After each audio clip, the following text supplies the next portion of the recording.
नमस्कार दोस्तों, जय हिंद। स्वागत है आपका अपने YouTube चैनल मोटो गुरु के अंदर। मैं अमित लांबा आज एक बहुत ही अहम वीडियो के साथ आपके सामने आया हूं, जो कि होने वाली है the one and only super meteor 650।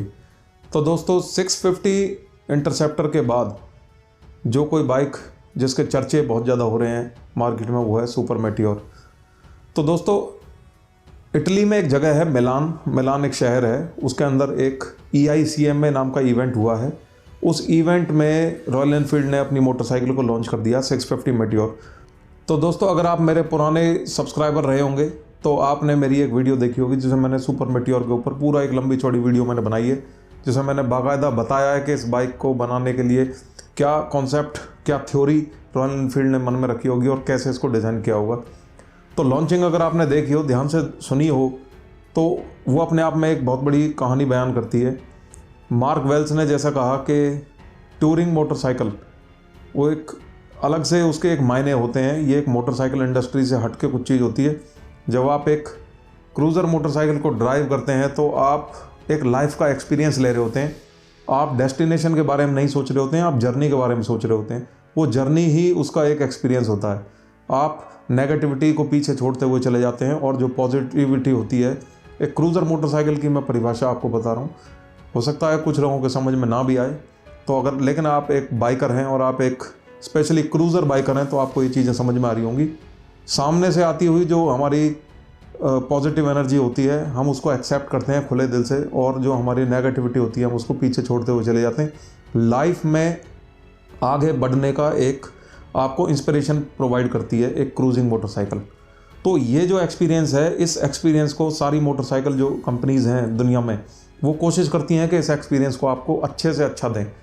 तो रॉयल एनफील्ड ने 650cc जो सुपर मेटियोर है, इसको अभी डिज़ाइन किया है, अभी उसको लॉन्च किया है। और मैं कुछ इसके बारे में आपसे कुछ इन्फॉर्मेशन साझा करना चाहता हूँ। टेक्निकली आज हम बात करेंगे थोड़ा सा। ये जो हम अभी जो बात कर रहे थे, जो हमारा एक्सपीरियंस की हम बात कर रहे थे, ये हमारी सबकॉन्शियस माइंड के लिए होती है। लेकिन जो टेक्निकलिटीज़ होती हैं, जो साइंस और जो उसमें टेक्नोलॉजी यूज़ करी गई है, ये हमारी कॉन्शियस माइंड के लिए होती है। तो कॉन्शियसली अगर इसके बारे में समझें तो देखें कि इस मशीन को डिज़ाइन करने के लिए क्या इन्होंने कॉन्सेप्ट इस्तेमाल किया। देखिए, सबसे पहले आपको समझना पड़ेगा कि रॉयल एनफील्ड ने जिस इंजन पे काम किया है, ये 2018 में जब इन्होंने इंटरसेप्टर लॉन्च करी थी, और ये पैरेलल V ट्विन इंजन जब ये लॉन्च किया था, तो इसमें इन्होंने सारी खामियां जो थी लगभग इन्होंने दूर कर दी थी, जो रॉयल एनफील्ड में बरसों से चली आ रही थी।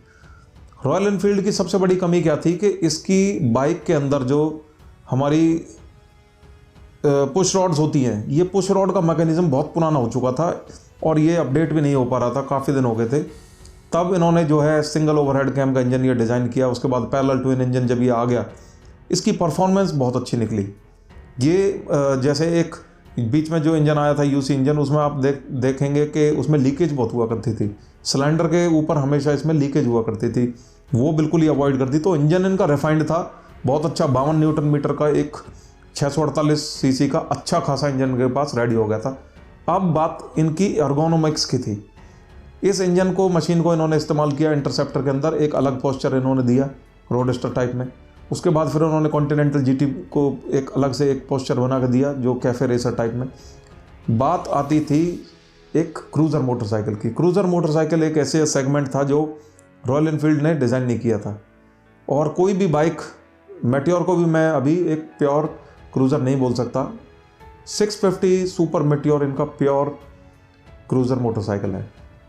इसकी कुछ बुनियादी चीज़ें मैं आपको समझाता हूँ। अगर 650 सुपर मेटियोर की अगर आप कुछ वीडियोज़ को या उसके फ़ोटोज़ को आप देखें तो आप उसमें नोटिस करोगे ध्यान से कि जो कमियां रॉयल एनफील्ड इंटरसेप्टर में थी कि उसका जो एग्जॉस्ट था वो बाहर की साइड निकला हुआ था। अगर आप ध्यान से देखें तो वो पीछे से, तो वो दोनों बाहर की साइड निकले हुए थे, जिससे उसकी एक ऑकवर्ड लुक उसकी बनती थी। लेकिन यहीं सुपर मेटियोर 650 में आप देखेंगे उसको थोड़ा अंदर की साइड कर दिया है, जिससे इसकी एक सुलझी हुई लुक इसको प्रोवाइड करी है उन्होंने पीछे से। दूसरी चीज़ बहुत इंपॉर्टेंट, जो कि इसकी जो डेप्थ है, आप अगर इसकी स्पाइन को देखेंगे, वो स्पाइन की डेप्थ इन्होंने रियर जो हमारी ट्रैक्शन है उस पर उन्होंने पहुंचाई है। जिससे क्या होगा कि जब भी आप बाइक को ड्राइव करेंगे तो कोई भी गड्ढा या कुछ भी जो आएगा तो वो स्पाइन में उसका फोर्स ट्रैवल करके वो बैकवर्ड की डायरेक्शन में उसको पीछे उसको धकेल देगा फोर्स को। यहीं अगर बाकी मोटरसाइकिल्स को आप देखेंगे, उनकी स्पाइन होती है ऊपर की साइड, जिससे वो सारा जर्क जो है वो राइडर की बॉडी में ट्रांसफ़र होता था। बाकी जो मोटरसाइकिल्स हुआ करती थी उनके मुकाबले ये बहुत ही सॉफ्ट मोटरसाइकिल होने वाली है। सॉफ्ट, जैसे कि सॉफ्ट टेल बाइक हुआ करती थी रॉयल एनफील्ड की, और भी पहले बाइक आया करती थी, कॉन्स्टलेशन आया करती थी, लाइटनिंग आया करती थी। कुछ कुछ वही कॉन्सेप्ट इन्होंने दिया है, उसको थोड़ा सुधार कर दिया, थोड़ा नीचे की साइड उसकी सीट को कर दिया है। मैं ज़्यादा इसकी गहराइयों में इसलिए नहीं जाऊँगा क्योंकि इंजन आपके सामने पहले से डिज़ाइंड है, आपको पता ही है, उसकी सारे स्पेसिफिकेशन इंटरनेट पे पढ़ सकते हैं। मैं इन चीज़ों में नहीं जाने वाला, मैं आपको बताने वाला हूँ इसके जो बुनियादी जो इन्होंने डिफरेंसेस क्रिएट किए हैं। क्रूज़र की सबसे पहली परिभाषा होती है कि क्रूज़र आपको आरामदेह होनी चाहिए। आरामदेह होने के लिए बाइक के अंदर क्या होना चाहिए? टायर की विड्थ अच्छी खासी होनी चाहिए, सेंटर ऑफ ग्रेविटी बाइक का थोड़ा नीचे की साइड होना चाहिए, वो इसके अंदर है। बाइक का टायर थोड़ा सा चौड़ा है। सीट की कंफर्टेबिलिटी आपको मिलेगी इसमें, और लुक वाइज इसमें कोई कमी नहीं मिलेगी आपको। बाइक एक दमदार, एक जैसे कह सकते हैं कि लोहा लाट जो मोटरसाइकिल होती है, इस तरह की मोटरसाइकिल आपको दिखाई देगी।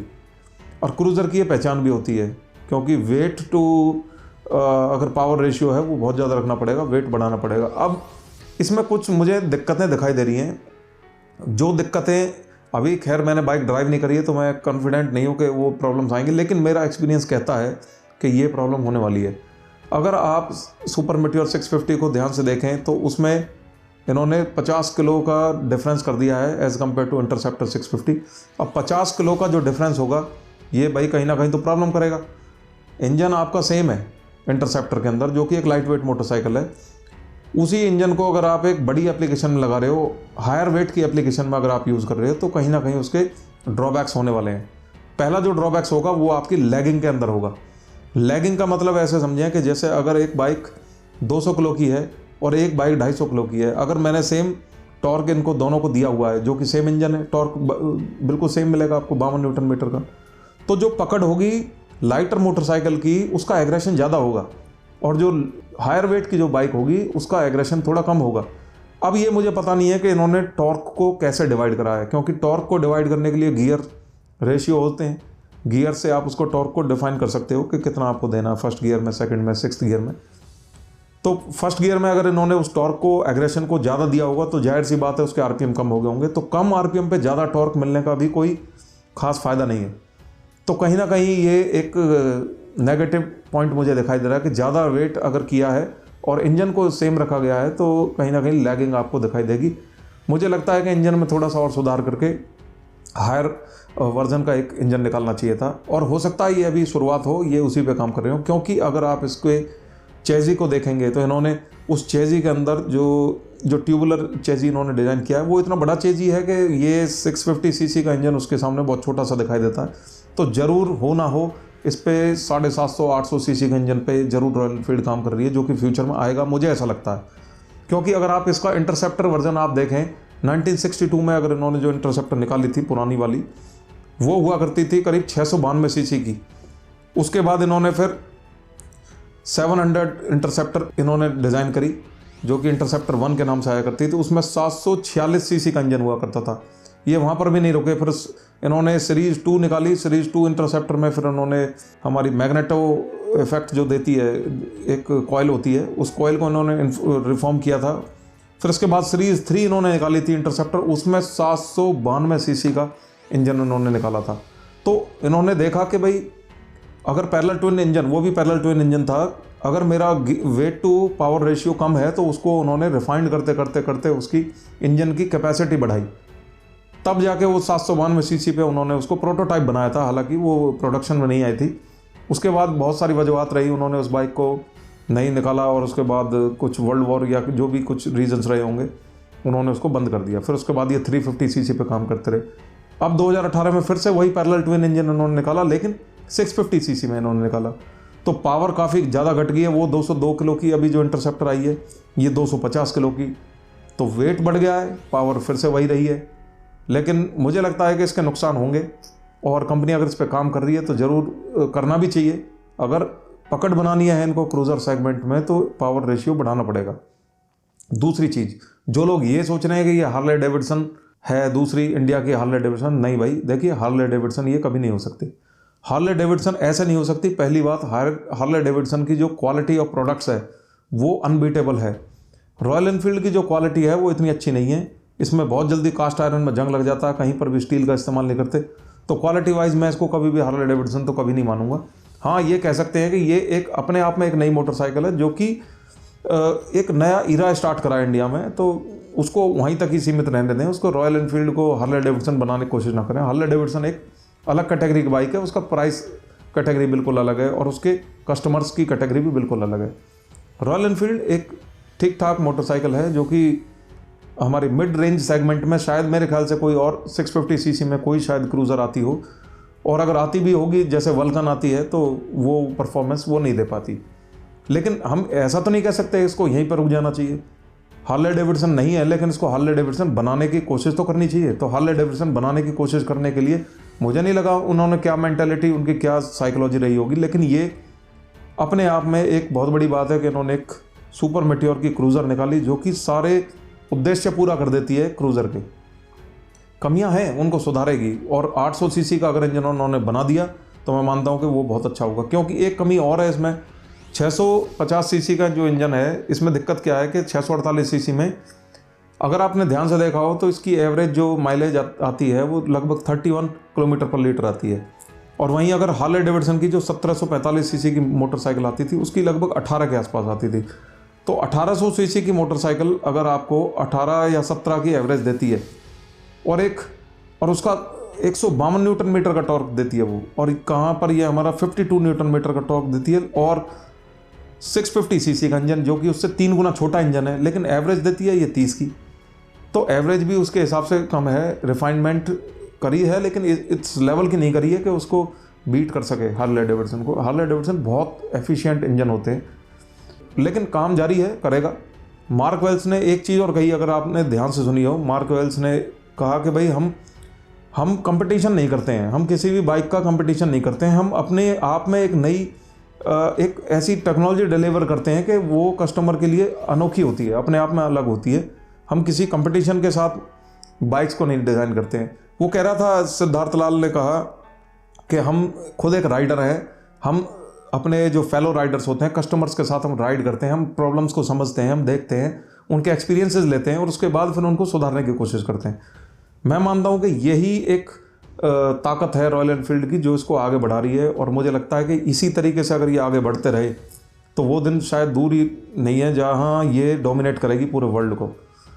और प्राइस वाइज आप जानते हो कि 3.5 लाख के अंदर आपको ये एक बेहतरीन क्रूज़र आपको मिल जाएगी। अभी के लिए मुझे लगता है कि थोड़ी जल्दबाजी होगी। अगर आपको ये बाइक लेनी है तो थोड़ा सा संभल के इसको अभी देखना है थोड़ा। इसका मुझे जो लैगिंग की प्रॉब्लम है बस उस पर डाउट है। बाइक मैंने चलाई नहीं है, हो सकता है कि गियर बॉक्स डिज़ाइन ऐसा करा हो, और जो ये यूट्यूबर आपको बताते हैं ना कि इस तरह की ये है वो है, उसमें ये चीज़ दी है, उसमें वो चीज़ दी, भाई दोस्तों देखो, किसी ने चला के इसको देखा नहीं है, मैंने इसको चला के देखा नहीं है। 2023 के स्प्रिंग में इसको यूरोप में लॉन्च किया जाएगा, उसके बाद फिर कभी ये जाके इंडिया में आएगी, तब इसका प्रॉपर रिव्यूज़ आएगा, तब पता चलेगा कि गियर बॉक्स को कैसे डिज़ाइन किया गया, टॉर्क को किस तरीके से डिस्ट्रीब्यूट किया गया, तब इसके प्रॉपर एक रिव्यूज़ सामने आएंगे। अभी तो बहुत जल्दबाजी होगी कहना, ये सब आने देते हैं, देख लेते हैं कि तब तक हो सकता है कि रॉयल एनफील्ड शायद इसकी पावर पे भी काम करे, इसके टॉर्क पे भी काम करे, और हो सकता है इसको बड़े इंजन में इसको कन्वर्ट करके इसी बाइक को लॉन्च करे फिर से। तो खुशकिस्मती ये है कि कम से कम शुरुआत हो गई है। 650 सेगमेंट में एक क्रूज़र, बहुत बढ़िया क्रूज़र आ गई है जिसका कोई तोड़ नहीं है। अभी कोई और मोटरसाइकिल इस सेगमेंट में मुझे कोई नहीं दिखाई देती है, दूर दूर तक कोई नहीं दिखाई देती है। हार्ले डेविडसन 750 जो आया करती थी वो बंद हो गई है, और कोई मोटरसाइकिल इसकी टक्कर की मुझे दिखाई देती नहीं है। तो बाइक आ गई है, लॉन्च हो गई है, मैं इसको ज़रूर लेके आऊँगा जैसे इंडिया में लॉन्च हो जाती है। लेकिन समझदारी से आप इसके कॉन्सेप्ट को समझना।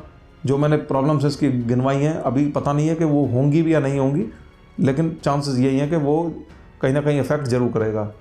और डिटेल्ड इसकी इंजीनियरिंग जो है वो करी गई है, बाइक को बहुत अच्छी तरीके से डिज़ाइन करा गया है। हैंडल के क्वालिटी, जो हमारे क्लचेज़ हैं, उनके जो लीवर्स हैं, उनकी क्वालिटी बहुत अच्छी है। इलेक्ट्रिकल्स की क्वालिटी मैं उम्मीद करूँगा सुधार दी होगी। 0.5 mm² की वो यूज़ करते थे केबल, वो अच्छी नहीं होती हार्नेस में, हो सकता है इस बार उनको सुधार दिया गया हो। उसके अलावा जो डिस्क ब्रेक्स हैं वो बहुत अच्छी क्वालिटी के यूज़ करे गए हैं। और एक अटपटी चीज़ मुझे जो दिखाई दी, इसमें अपसाइड डाउन के फॉर्क्स इसमें इस्तेमाल करें, देखते हैं इसकी कैसी परफॉर्मेंस रहेगी। बाकी सुपर मेट्योर 650 मेट्योर 350 से बहुत अच्छी है। इंस्ट्रूमेंट क्लस्टर है वो बहुत अच्छा है, USB पोर्ट इसमें दिए गए हैं। और टैंक अगर देखेंगे वो 2-4 लीटर इसका एक्स्ट्रा बनाया है इंटरसेप्टर के मुकाबले। इंटरसेप्टर का बहुत बड़ा टैंक है। और जो सबसे बड़ी प्रॉब्लम इंटरसेप्टर के और 650 सेगमेंट में हुआ करती थी वो थी हमारे जो फुट पैक्स हुआ करते थे वो बाहर निकले हुए थे, जिससे उसको आगे ड्रैग करना बड़ा मुश्किल होता था। वो इन्होंने आगे की साइड देके, वो तो खैर क्रूज़र का पार्ट ही है, आगे की साइड डिज़ाइन करके वो प्रॉब्लम भी इन्होंने सॉर्ट आउट कर दी है। इंजन में इन्होंने जो कवर्स का इस्तेमाल करा गया है, उम्मीद करूँगा वो बहुत अच्छे कवर्स इस्तेमाल करे होंगे, जिसके चांसेस बहुत कम है। क्योंकि अगर आप हार्ले डेविडसन के कवर्स देखेंगे, इंजन केसिंग्स अगर देखेंगे, वो 10 साल बाद भी चमकता रहेगा। और आप अगर रॉयल एनफील्ड इंटरसेप्टर का अगर आप केसिंग देखेंगे तो उसमें आपको ब्लैक जो निशान है वो नई मोटरसाइकिल के अंदर भी दिख जाएंगे। तो थोड़ा प्रोडक्ट क्वालिटी इनको सुधारनी चाहिए। बस मैं तो ये कहूँगा कि क्वालिटी पे ज़्यादा फोकस करें। प्राइस पे तो ये फोकस कर ही रहे हैं, प्राइस के साथ साथ क्वालिटी पे भी फोकस करें, तभी एक बाइक, एक मशीन आप जो डिलीवर कर रहे हैं वो बहुत अच्छी मशीन जब ही डिलीवर कर पाएंगे जब आप उसकी क्वालिटी को ध्यान रखेंगे। तो दोस्तों उम्मीद करूंगा आपको ये वीडियो पसंद आई होगी। अगर पसंद आई है तो ये सब्सक्राइब का जो बटन आपके सामने दिखाई दे रहा है, प्लीज़ इसको दबा दें। आप देखते हैं और सब्सक्राइब नहीं करते हैं तो उससे मुझे मोटिवेशन नहीं मिलती है। मैं पेशे से इंजीनियर हूँ, मैं समय निकाल के आपके लिए इतनी रिसर्च करता हूँ, मैं आपको अच्छे से अच्छे फैक्ट्स लाने की कोशिश करता हूँ। तो मैं चाहता हूँ कि आप मुझे सपोर्ट करें, इसी तरीके से आप अपना प्यार बनाए रखें और सेफली बाइक को ड्राइव करते रहें। अगली वीडियो में मिलेंगे। सुपर मेट्योर 650 के बारे में कुछ नई जानकारियाँ मैं जिस पर रिसर्च कर रहा हूँ उनको लेके आऊँगा आपके सामने। तब तक के लिए अपना ख्याल रखें। नमस्कार, जय हिंद।